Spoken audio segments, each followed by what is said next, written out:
Good afternoon, everybody. My name is Juanetta Ayers. I'm the Executive Director for Commonwealth North. We want to thank you for joining us for today's program.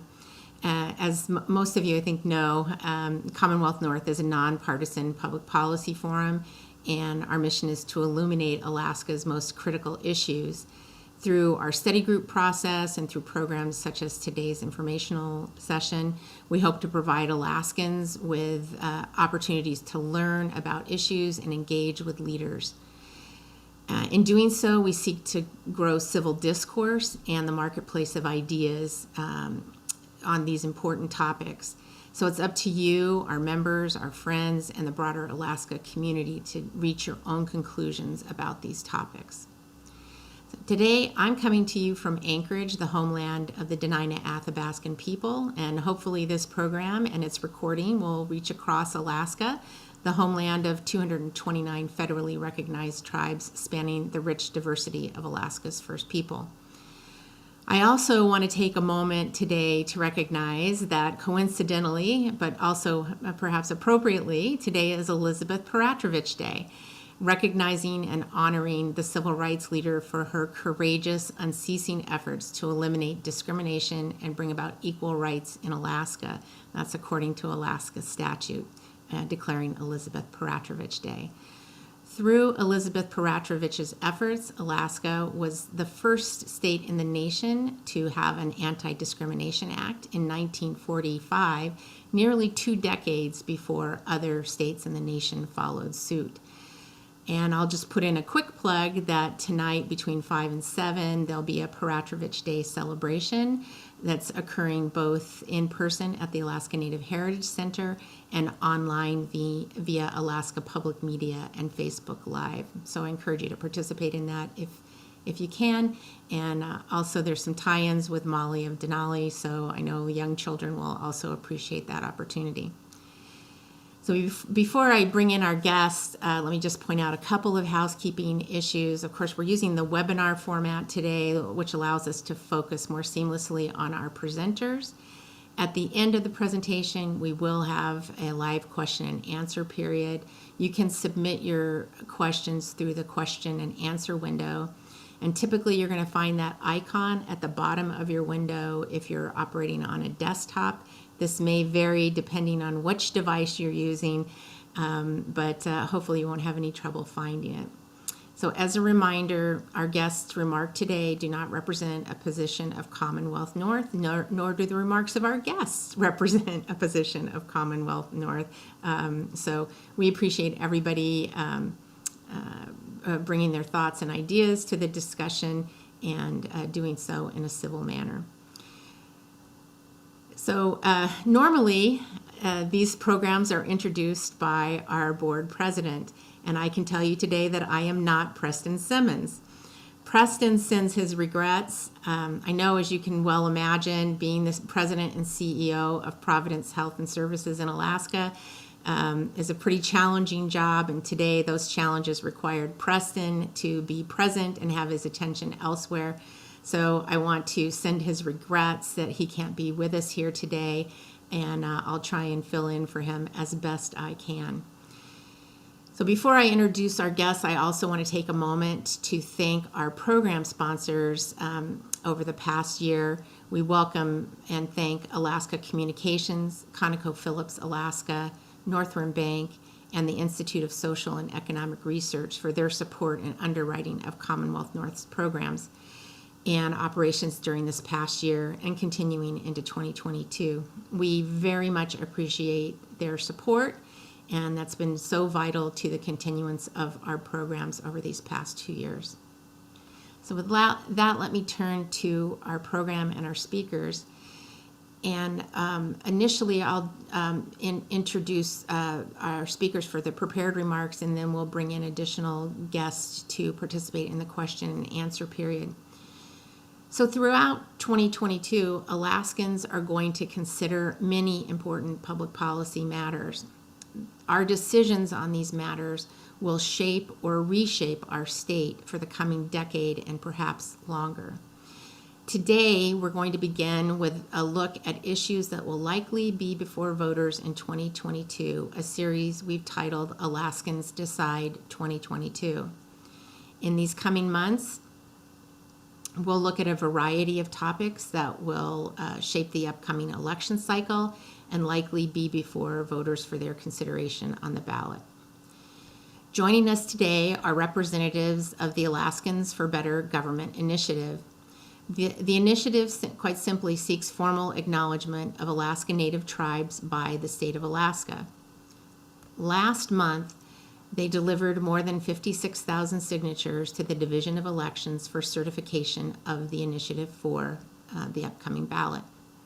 So with us today to provide an overview and an update on the status of the initiative and the paths forward to the 2022 ballot are Barbara Blake, who's the co-chair and sponsor of the initiative, and Alex Murphy, who's the campaign manager.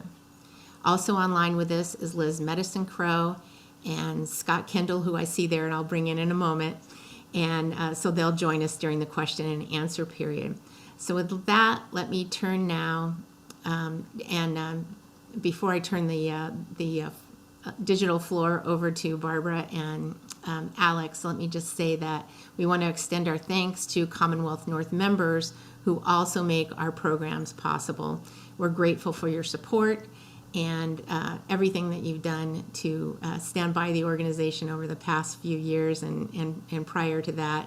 We're grateful for your support and invite our other friends online with us to join us as members at any time. And I'll provide a link for that in the chat window in a moment. So with that, let me turn the floor over to Alex and Barbara.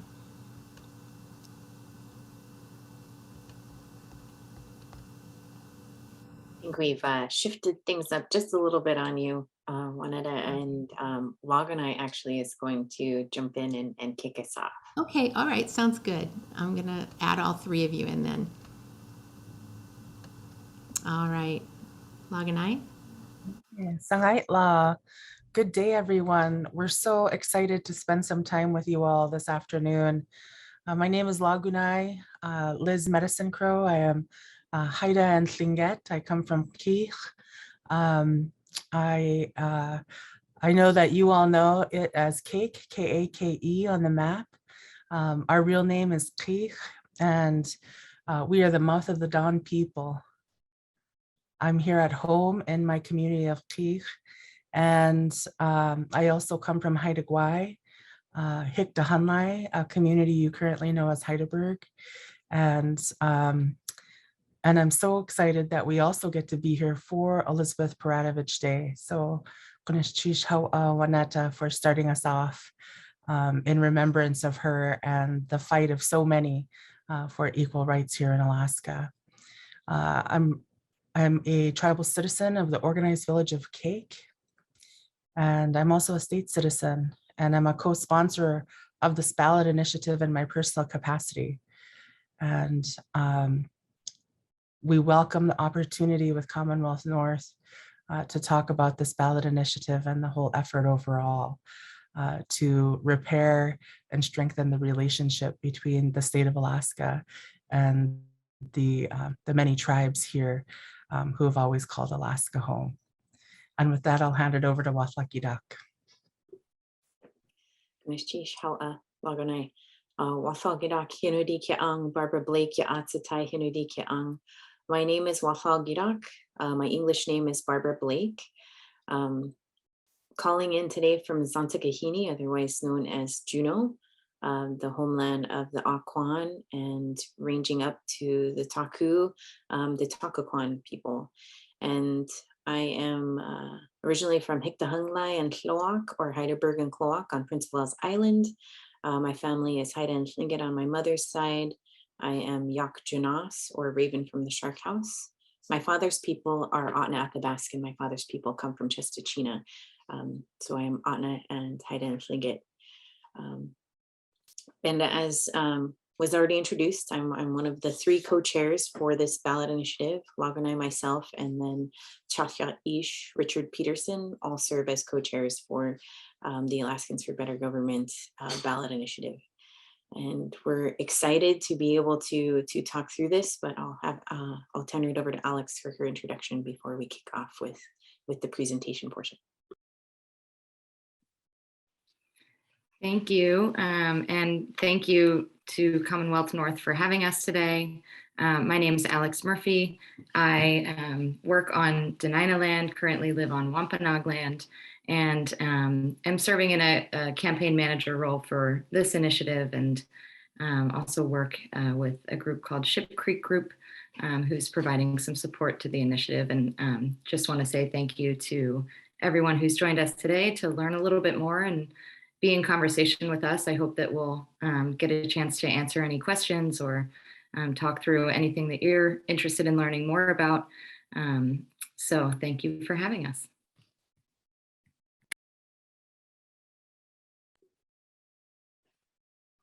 All right. Well, I'm sure you've heard about this process in the news, in the legislative halls.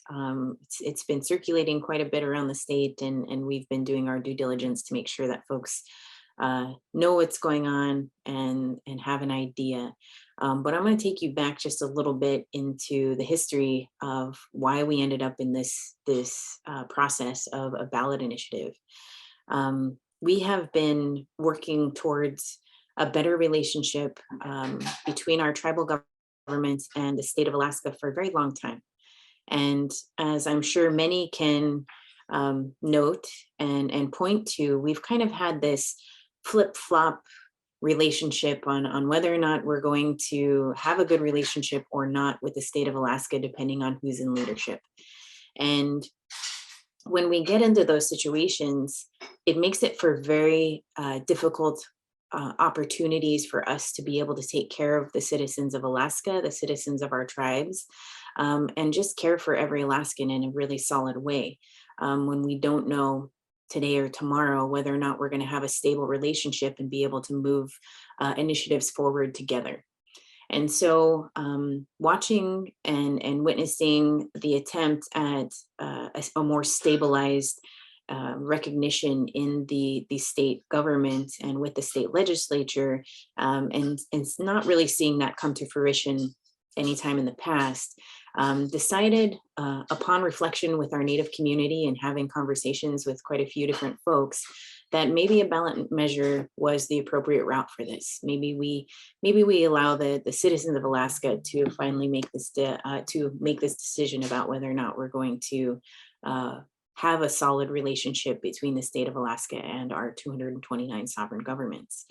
And when we talk about this, we're talking about number one, the ability for the state of Alaska to acknowledge that yes, there are 229 sovereign governments in Alaska. They can finally say that we acknowledge that those sovereign governments existed prior to the state of Alaska operating here in our boundaries. And it's a beautiful acknowledgement that goes beyond just saying that there's a sovereignty. It acknowledges the fact that we had sophisticated forms of government prior to, for the last 10,000 years. These sophisticated forms of government did take care of every single community member living within the villages that we now recognize, and that all citizens who operated within each tribe had a care for a community. And it was a community care for each other and the ability to take care of one another in a solid way. And without a formal recognition, it's negating that.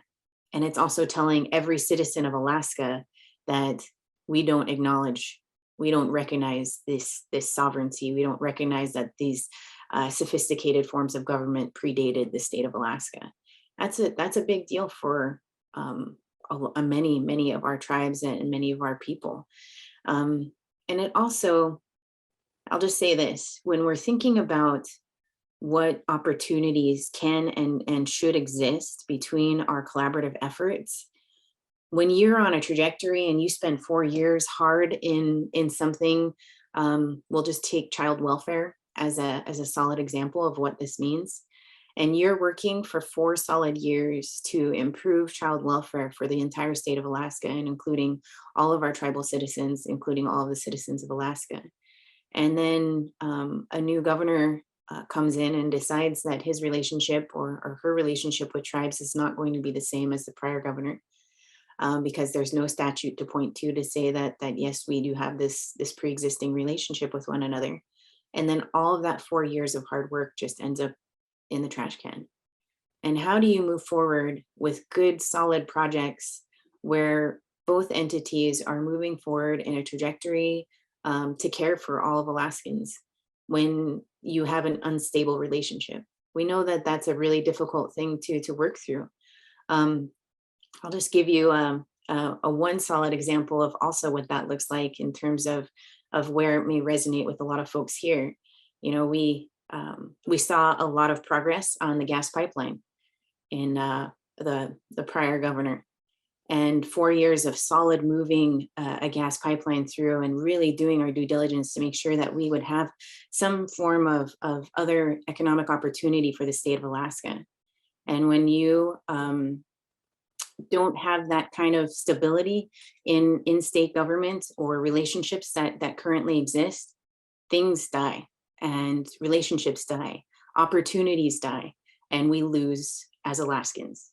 And so this is just one opportunity, as we see it, to improve relationships, create a more stable relationship moving forward, and hopefully ensure that from one administration to the next, from one leader to the next, that there is one agreed upon acknowledgement, recognition that we are all moving forward with, to ensure that our government to government relationship can move forward and produce amazing results for all Alaskans. I'm gonna leave it there, and I know that Laganai and Alex have other things that they're gonna wanna share, and we have Scott Kendall over here. I see him now with us as well to help us move some of these ideas along, but also to answer good questions that you might have.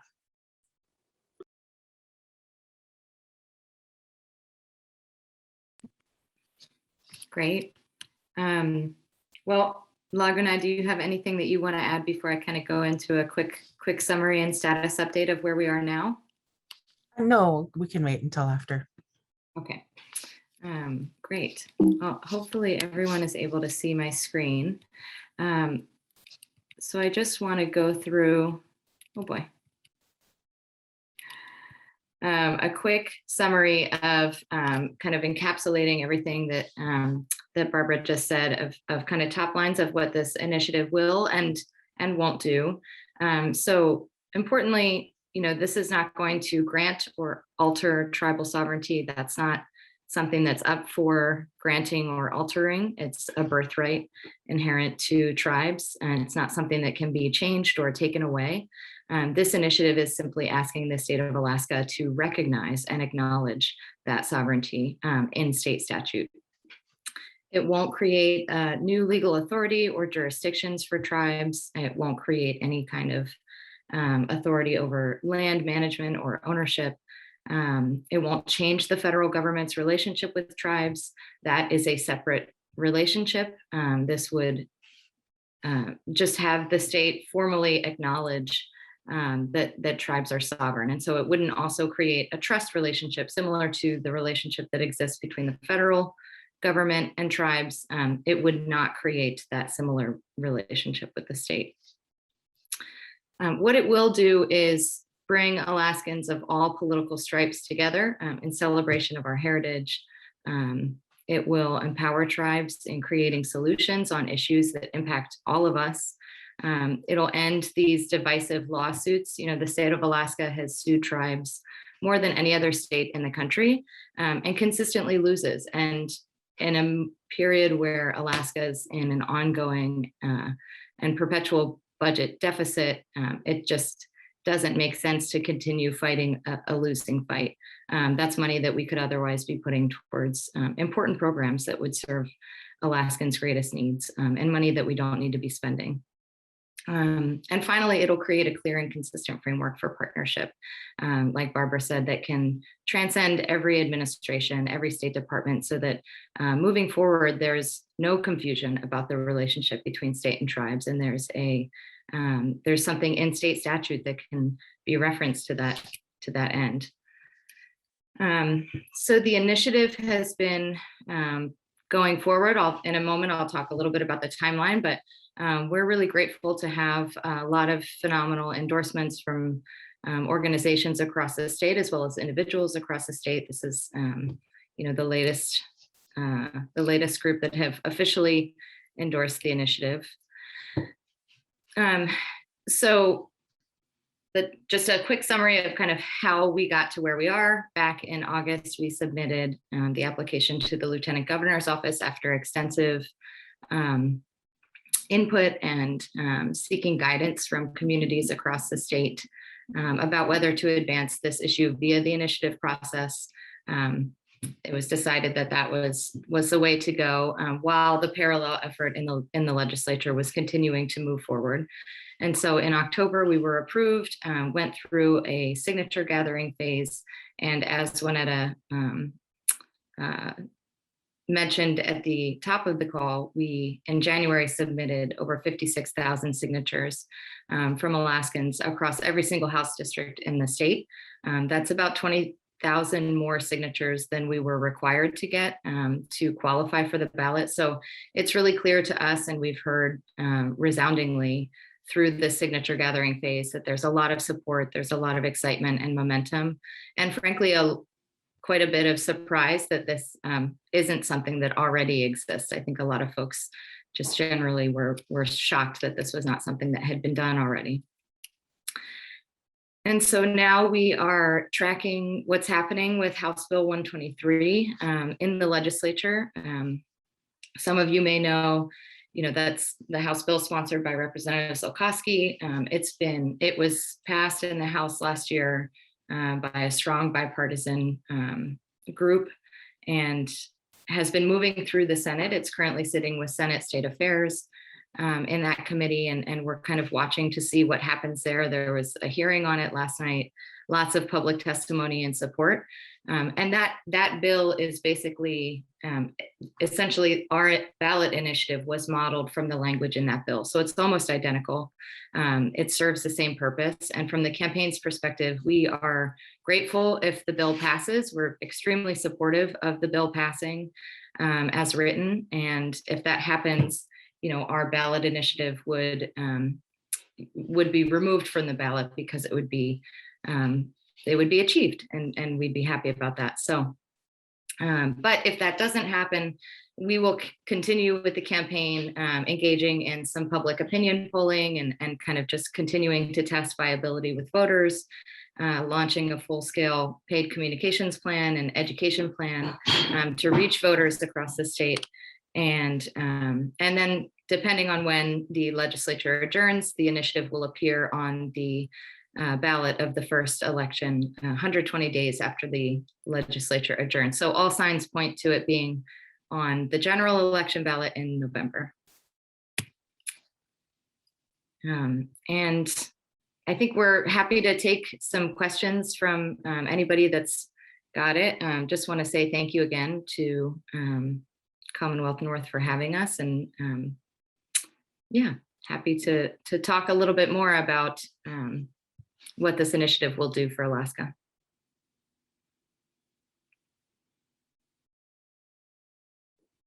Great, thank you both, Barbara and Alex. Let me go ahead. If you go ahead and stop your screen share. I don't think I can do it. There we go. And we'll bring in Scott and Liz.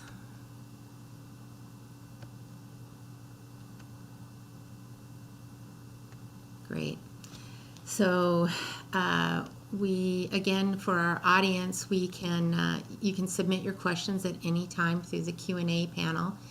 And just double check, make sure sometimes people submit them in chat. So we do have a question in chat. Sorry.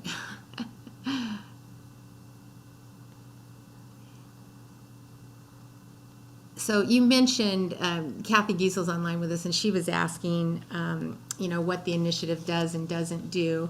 And Alex, I believe your characterization was that it was almost identical to HB 123. Can you maybe speak to what isn't included, or how HB 123 and the initiative vary? I might actually ask Scott to take that one. He actually drafted the initiative, so it'd be best to speak on it. Yeah, thank you. The short answer is it doesn't really differ in any substantive way. It differs in ways that you need to have certain boilerplate verbiage for a ballot measure, be it enacted by the people of Alaska, just some, I would say cosmetic changes, but the path to this has been, we should acknowledge that the path to where we are today has been sort of led by a couple of representatives in the House. First, Representative Chuck Kopp. He filed this, I think, 2 sessions ago. It didn't pass. And then, of course, Representative Tiffany Zolkowski resubmitted essentially the same bill, and it passed the House overwhelmingly, in a manner we're not used to seeing things pass. So that's what brings us to today. But in terms of effect, the measure is no different, at least than the current version.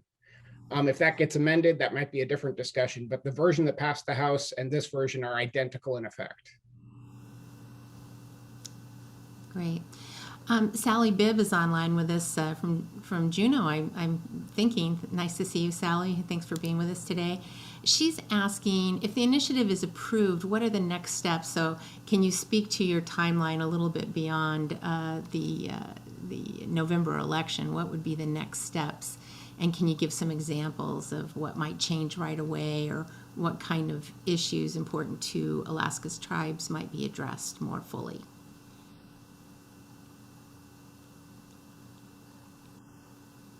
Well, I can take a first shot at this one, and anyone else feel free to step in. But if the initiative, if it doesn't pass in the legislature, and if the initiative is approved on the ballot, it's just self-efficating. It would just be instituted. There's not, and Scott, correct me if I'm wrong, but there's not really anything that needs to happen in order for this to take effect. It would be recognized in statute, and the state would have that on the record.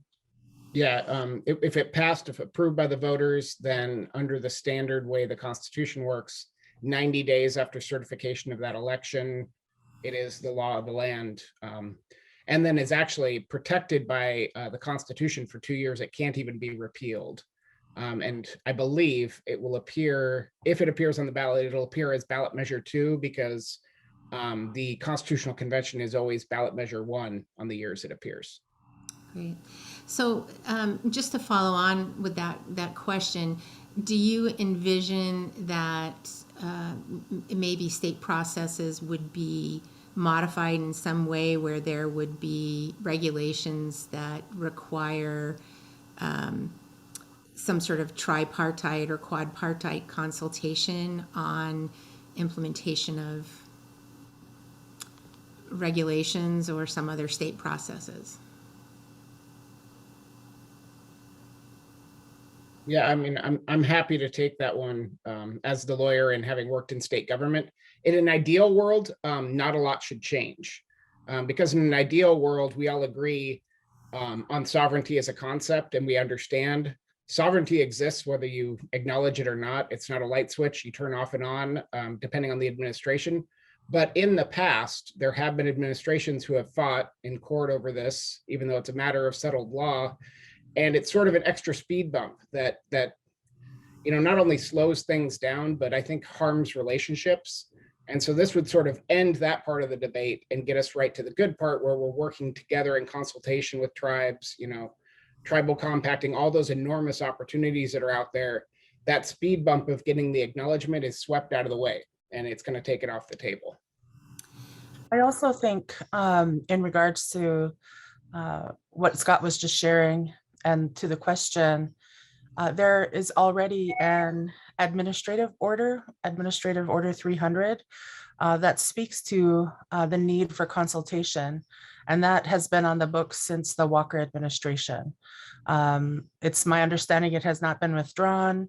It's also my understanding that there may not have ever been an implementation of a consultation yet under that order, but that already exists and is a useful tool to be able to bring the governments together, but it hasn't happened yet. And I guess that is just another example of why creating a statutory solution will really help unlock that innovation and potential of discussion that we haven't been able to really capitalize on yet here in Alaska. Okay. So 2 follow-ups to that. One is, do you have some sense of where Governor Dunleavy or perhaps any other gubernatorial candidates stand on this particular initiative? What sort of reactions or conversations might be happening along those lines?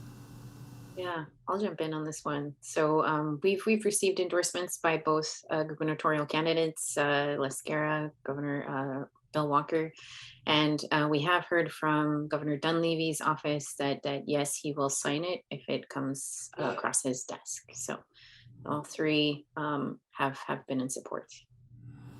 Well, that's something. That's an accomplishment right there.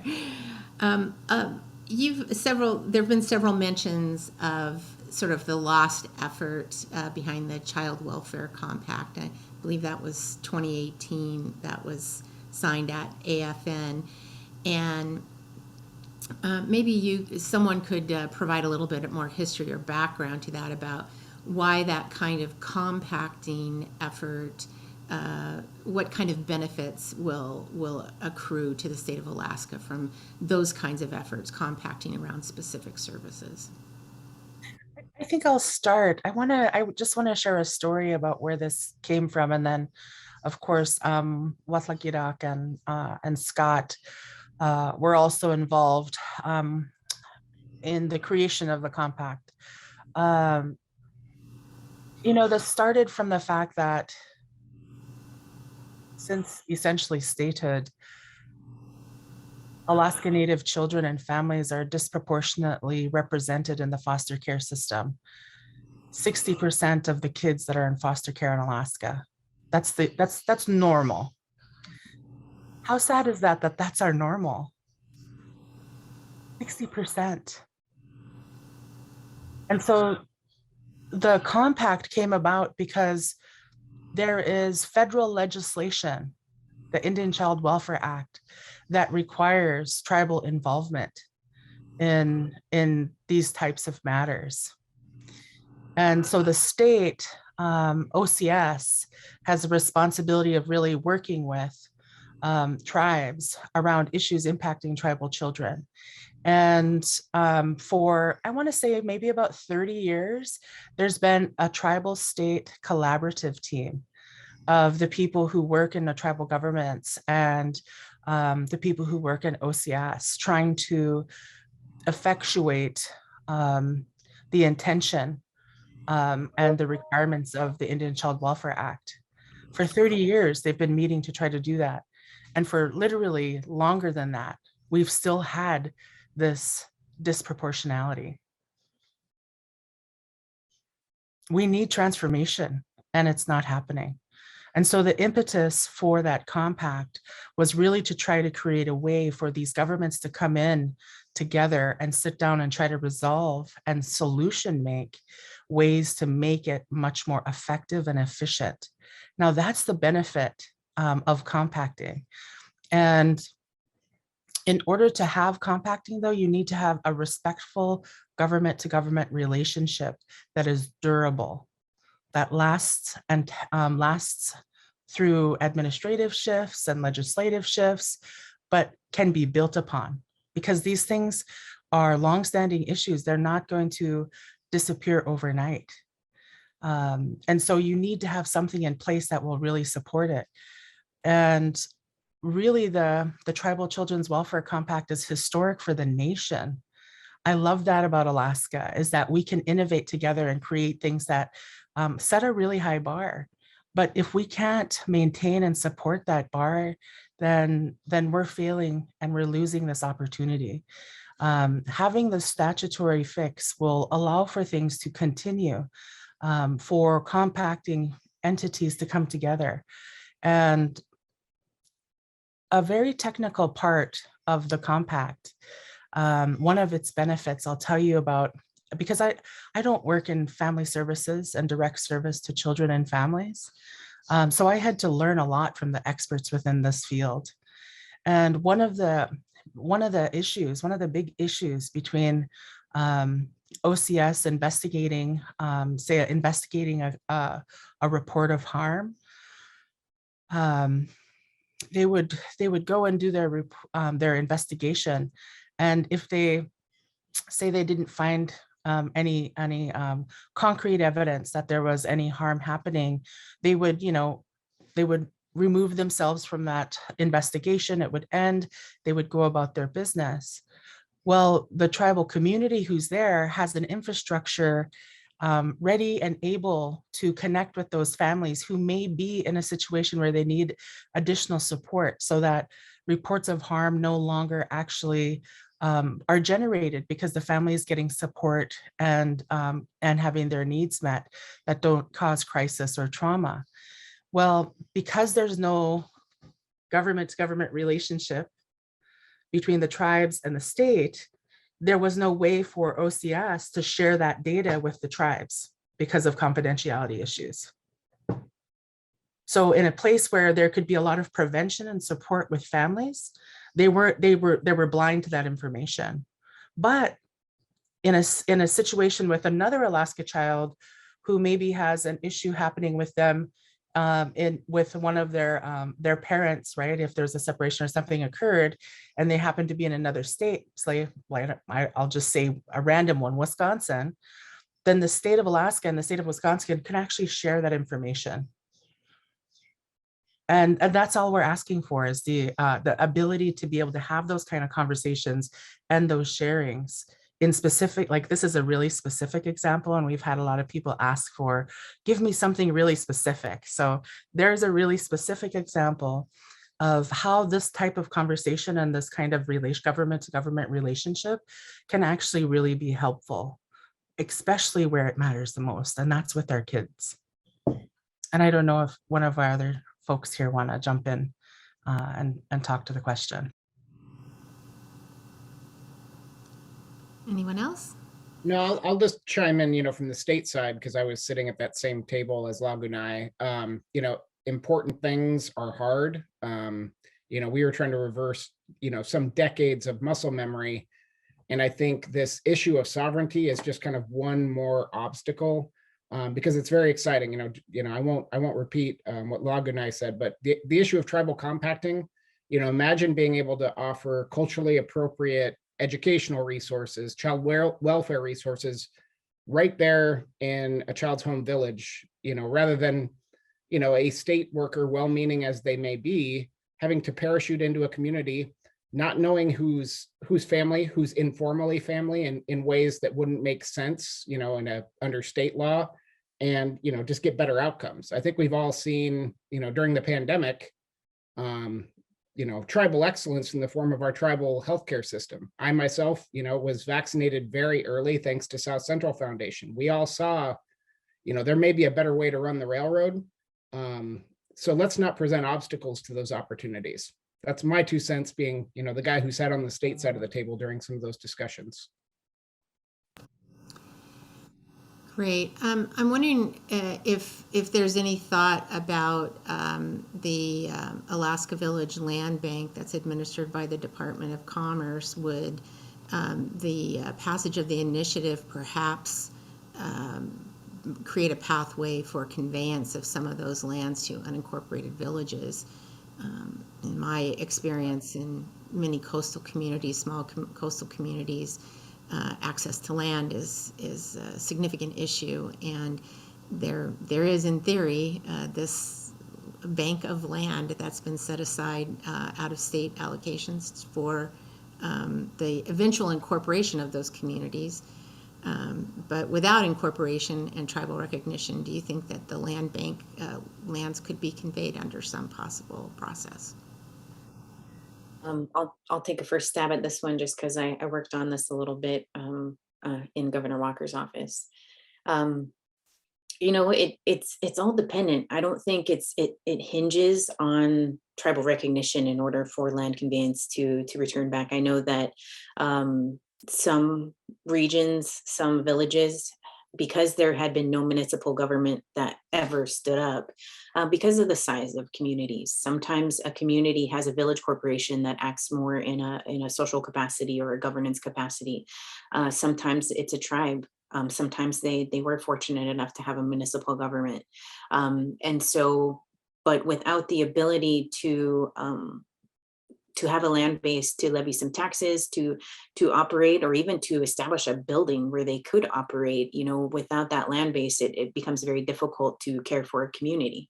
And so we had received a request from quite a few entities with the support of many municipal bodies that had said, yeah, well, I mean, there's never going to be a municipality stood up here.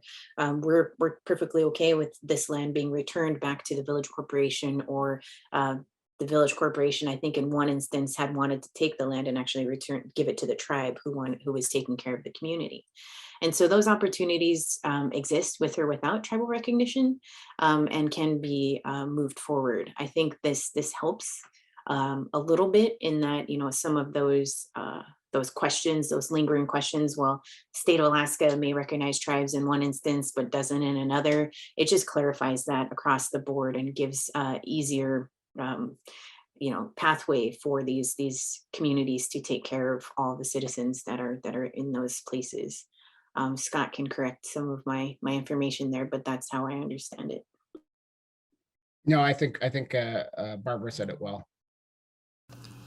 Well, I just, again, from personal knowledge, I know that so often access to lands for community needs or development opportunities, all of those things have been significant barriers to opportunities in communities I've worked with in the past. So it does seem like that's a potential issue that might be not hinge upon or contingent upon the initiative, but certainly an issue that could be addressed with greater partnership and dialogue. Many times during the comments and prepared remarks today, there's been reference to, building relationships and building trust. And I think many Alaskans could probably shake their heads and say, yeah, wouldn't it be great if we could have consistency across administrations? And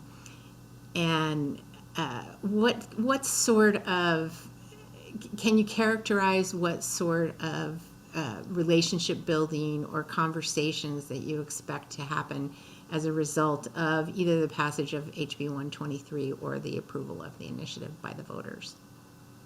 I'll jump in. I think what's really important to remember too is I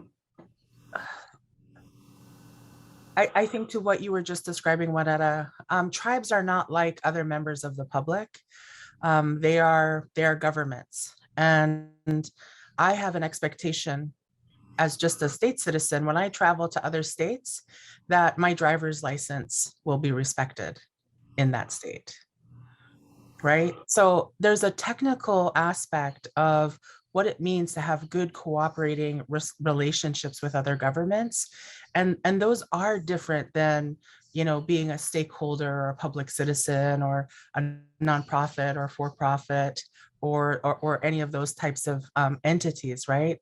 And so what's being asked for here is for Alaskans through this ballot initiative to help support a healthy and respectful relationship. And what does that look like? It looks like what we just shared a few minutes ago in terms of the compacting process. That doesn't happen out of thin air. It requires a lot of discourse. It requires a lot of trust building. It has been in the making for, like I said, over 30 years with this tribal state collaborative group. And it had never been able to manifest into some sort of policy solution until this compact. And that came about through the work of those tribal state collaborators, and also some really intense and hard discussions that were held over a series of years, and putting people in rooms together that hadn't been in rooms except the courtroom together, and getting them to talk things through, getting them to listen and hear each other and understand that, wait a second, we actually share this interest of taking care of the children, of taking care of Alaska's children, of taking care of our tribal children. And we would be better informed, and we would be better structured, and we would be much more effective in trying to resolve these shared issues and challenges, rather than continuing to be siloed off from each other. And in that siloing, making the issues worse, compounding them, because there's not a forum by which you engage. And that kind of goes to the question that was previous, which is what this ballot initiative does, and what HB 123 does, is it creates a forum for engaged government to government discussion, conversation, and trust building. That takes time. And of course, as you heard Alex mention earlier as well, the state of Alaska has a reputation of suing its tribes in Alaska, not its tribes, the tribes in Alaska, more than any other state in the country. I don't take pride in that as a state citizen. I want my state to be innovative. I want my state to be the best that it can be. And instead of having a divide and conquer internal conflict within the state, I think about what's possible when we actually can combine the powers, combine the strength of our tribal governments and the state of Alaska. And that's what I'm looking for. I'm looking forward to that solution and that future where we're actually really building off of each other's strengths and in a really good relationship that's called balance and reciprocity and responsibility. And that is actually a really ancient value of Alaska. Thousands of years, this has been one of the principles that has kept Alaskans living and surviving and thriving in this vast, geographically diverse and culturally diverse place. And I want to put that to work for Alaska. So that's what I'm looking forward to in the trust building and the relationship building and in the creation of a forum for engagement. Anyone else? Just a head nodding. One of the conversations around it has been that formal recognition by the state of Alaska's federally recognized tribes is that it will open up the opportunity for additional federal funding. And I'm not clear if that is directly that the tribes' opportunities have been somehow diminished by the lack of the recognition from federal programs or opportunities. Can someone speak to that? Kick us off, and then I might pass it to Scott to give some more insight. So Alaska, along with I think 5 other states, is a public law 280 state. And so that means we have concurrent jurisdiction between the tribal government and the state of Alaska. And there's only a handful of states that operate this way. But what comes about as a result of being a public law 280 state is that the tribes in the state have to get along in order to pursue some federal dollars because we're public law 280. And so in instances where we are not in alignment, e.g. where the state just doesn't want to recognize us, it makes it really challenging to co-pursue federal dollars that are that fall under the Public Law 280 Act. And so it's a really important step in the process for us to get along well to pursue some of those funding opportunities that only come about when you have a good, strong working relationship between those two entities. And I'll say this again because it doesn't make waves a whole lot and for the simple fact that there's only a handful of states that fall under Public Law 280. The rest of the states don't fall under Public Law 280 give the tribe direct jurisdiction to go pursue funding without having state collaboration or having a partnership with the state that those tribes are within the boundaries of. And so it becomes really important for those relationships to be strong moving forward. Scott may have some other thoughts there. No, I think that's exactly right. There are enormous opportunities and we're not taking advantage of all of them. The sovereignty issue isn't the sole barrier, but it's it's a symptom of the problem of having those relationships. I think most Alaskans understand that in some respects, the state has historically fallen short on education in rural Alaska, on public safety in rural Alaska. Imagine the opportunities that could be unlocked if some amount of federal funding can be channeled into those issues to be administered by the tribal entities. Just an enormous opportunity. And much like Ted Stevens did back in the day, bring all of that federal, every federal dollar on the table we should be seeking out, not just because we're Alaskans and that's how we do it, but also because there are areas of the state that aren't being served or served well at the moment. And here is yet another way we can do it that doesn't necessarily have to put more burden on the state treasury. There are other ways. Great, thank you. And I'll just mention former State Representative Chuck Kopp is online with us. There was comments earlier that he was, of course, responsible for introducing prior legislation on this issue. And he's commenting that it should be mentioned that passage of HB 123 or the initiative would actually bring the state government into alignment with its separate and co-equal branches, that there has been previously administrative and judicial recognition of tribes, but that the legislature has not formally done so. So there's some inconsistency obviously created by that lack of there's consistency created by lack of consistency. Okay. My very astute observation, but at any rate, we appreciate that comment and your past efforts, former Representative Kopp. Well, we're coming up on 1 o'clock, and so I'm just going to actually call for any final comments from our guests today. So, Wáahlaal Gíidaak and Commonwealth North for inviting us to share some time with all of you folks, and just want to extend an invitation to any of you. If you have any further questions, please reach out and contact us. We also want to invite you to join us in this effort. Become an endorser. We also really appreciate people's insights into all of these different aspects as well. So we love hearing people's thoughts. It helps us think more and think more deeply about the subject. So we really just want to extend a warm hand and invite all of you to join us. I also wanted to add some gratitude to Chuck Kopp, who's with us.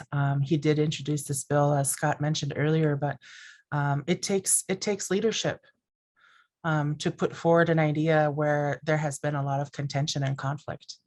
And I appreciate that. So Gunachish, Chuck, for doing that. And also just to end from myself, there's a couple really amazing events happening virtually that people can involve themselves in to celebrate Elizabeth Peradovich Day. Juanetta mentioned one earlier. The Alaska Native Brotherhood and Alaska Native Sisterhood are also having a virtual event this evening. So find something good and tune in with your families. I'm sure they're all gonna be really good events. So Gunachish for having us.